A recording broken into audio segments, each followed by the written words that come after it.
हजारीबाग के इचाक प्रखंड निवासी कमल रजक की 17 अप्रैल को गुजरात में मौत हो गई। कोरोना बंदी की वजह से शव पैतृक गांव नहीं आ सका। दोस्तों ने ही गुजरात गांधीधाम में अंतिम संस्कार कर दिया और परिजनों को व्हाट्सएप के जरिए अंतिम दर्शन कराया। खबर सुनते ही परिवार में मातमी सन्नाटा पसर गया। मृतक कमल रजक घर का मुखिया था और घर का अकेले मजदूरी कर भरण पोषण करते पत्नी और 2 बच्चों को छोड़कर चले।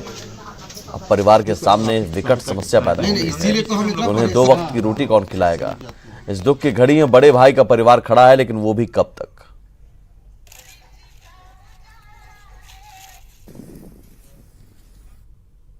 कुछ दिन से बाहर कमाने जाने लगे थे, 2-3 बार गए हैं गुजरात।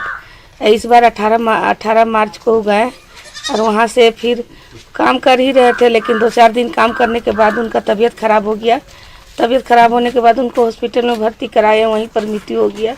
अरे लॉकडाउन के चलते हम लोग उनका शव को नहीं ला पाए, इसलिए वहाँ का जो मित्र थे उन लोग का वही लोग उनका वहाँ शव। सिमडेगा के ठिठई टांगर प्रखंड के क्वारंटाइन सेंटर से 40 लोगों को छोड़ा गया। कोई पलामू का तो कोई गिरिडीह का रहने वाला है। सभी लोग 14 किलोमीटर का सफर पैदल तय करके सिमडेगा शहर से अपने गांव की ओर जाते दिखे। गाड़ी नहीं मिलने के कारण ये लोग पैदल ही घर की ओर निकल गए। अब ये लोग 300 किलोमीटर कैसे तय करेंगे, ये बड़ी बात है। बिना साधन दिए प्रखंड प्रशासन ने इन्हें कैसे छोड़ दिया, ये भी सोचने वाली बात है। हालांकि बाद में सिमडेगा में एसडीओ ने सभी को रोककर फिर से क्वारंटाइन सेंटर पर भेजा। कहाँ जाना है? गिरिडीह जाना है। तो कहाँ पर था तुम? ठेठी टांगर कस्तूरबा विद्यालय में। तो छोड़ा है वहाँ से? जी हाँ। तो गिरिडीह तक पैदल जाओगे? और यहाँ से रांची तक, रांची से कोई अगर मिलता है मतलब ट्रक वगैरह तो उससे जाना पड़ेगा। एक जवाबदेही बनता है प्रशासन की कि उसे गंतव्य स्थान तक ले जाने की कुछ व्यवस्था की जाए। और अभी का जैसे माहौल है, उस माहौल में अफवाह के द्वारा किन्हीं की जान चली जाए तो ये जवाबदेही कौन ले सकता है। गुमला के ग्रामीण इलाकों में कोरोना संक्रमण को लेकर लोग जागरूक नजर आ रहे हैं। कई गांवों में बैरिकेडिंग कर बाहरी लोगों के प्रवेश पर रोक लगा दी गई है। वहीं कोरोना के कारण पेरोल पर जेल से बाहर आए लोगों को भी ग्रामीण होम क्वारंटाइन में पर रहने की सख्त हिदायत दे रहे हैं। खोरा पतरा टोली में ऐसा ही मामला सामने आया है, जहां पेरोल पर गांव लौटी महिला को ग्रामीणों ने 14 दिनों तक होम क्वारंटाइन में रहने की सलाह दी। साथ ही ग्रामीण उस महिला को जरूरत का सभी सामान मुहैया करा रहे हैं। ग्रामीणों की जागरूकता की जिला प्रशासन ने सराहना की है। प्रशासन बोला कहला कि नहीं इसे में कुछ न कही, लेकिन गांव से बाहर जाएगी न कही, केकरो घर जाएगी न कही। जेल से जाए रही ओकर बाद घोटली घरे नहीं गए नखा नहीं। यार गांव वाला भी बोलना कि मतलब कि घूमे के नखे घरे न रहे कह के बोलना घरे नहीं। ये बहुत ही अच्छी पहल है और रायडी, गुमला और पालकोट के कई गांवों से ऐसी सूचना आई है कि वो अपने अपने जगह पे क्वारंटाइन कर रहे हैं।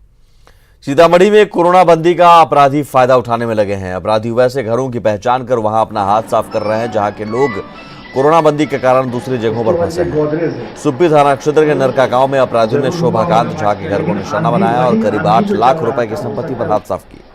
घटना के वक्त पूरा परिवार कोरोना बंदी के कारण पटना में फंसा हुआ था। घटना के बाद पीड़ित परिवार ने थाने में शिकायत दर्ज कराई है, जिसके बाद पुलिस मामले की जांच कर रही है। ग्रामीणों के मुताबिक नरका गांव में अब तक चोरी की घटना नहीं घटी थी। पहली बार कोरोना बंदी में यहां चोरी हुई।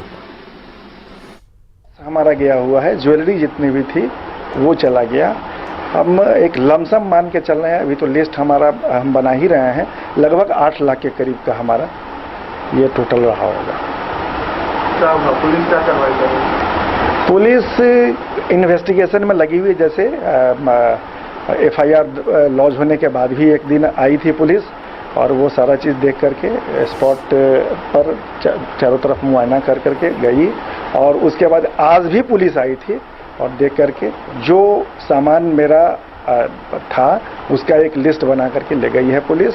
और जो मेरा खो गया है उसकी लिस्ट हम उसको पुलिस को अब सुपुर्द करने जा रहे हैं। 14 तारीख के रात में बारिश ही सब हुआ तो ये अजय कापर जो है सुशी के पास गेट का चाबी रहता है, तो हम लोग तो अपने घर पर थे तो ये हल्ला किया। यहाँ देखने के बाद तो हम लोग आए, देखे कि पूरा ताला टूटा हुआ है, बक्सा का ताला टूटा हुआ है, गोदरेज का ताला टूटा हुआ है, सामान